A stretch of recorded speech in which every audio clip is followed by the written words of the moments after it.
मुल्क के दीगर शहरों की तरह सरगोदा में भी जश्न मिलादुन्नबी सल्लल्लाहु अलैहि वसल्लम बड़े अकीदत और एहतराम के साथ मनाया जा रहा है।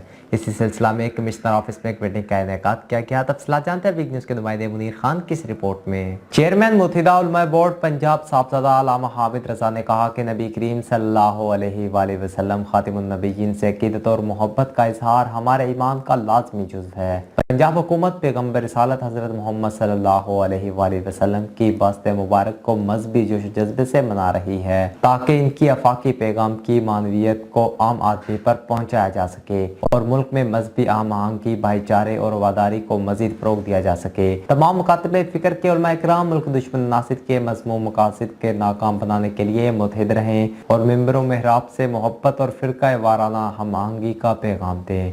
वो यहाँ कमिश्नर दफ्तर में अशर रहमतुल्लिल आलमीन के सिलसिले में डिवीजनल अमन कमेटी के अरकान से खिताब कर रहे थे, जिसमें कमिश्नर सरगोदा मरियम खान, RPO मोहम्मद अजहर अकरम, चारों इजला के deputy commissioner captain retired Nadeem Nasir, Maisam Raza, Mohammad Umair, Khurram Shahzad, DPO और additional commissioner coordinator Farid Ahmad ने भी शिरकत की। साहबजादा अल्लामा हामिद रजा ने कहा कि वज़ीर आला पंजाब चौधरी परवेज इलाही नौजवान नस्ल की सीरत तैयबा की आफाकी तालीमात से बहरामंद करने के लिए कोशा हैं और इन्हीं की हदायत पर अशरत रहमतुल्लिल आलमीन मजहबी जोश व खरोश से मनाया जा रहा है। उन्होंने उलमा कराम पर जोर दिया कि वो फिरका वाराना मुनाफरत फैलाने वाले शरपसंद अनासिर से होशियार रहें और इन बैरूनी ताकतों के मज़मूम मकासद को नाकाम बनाएं जो हमारे माशरे को मसलक की बुनियाद पर लड़ाना चाहते हैं। Munir Khan, big news, Sargodha.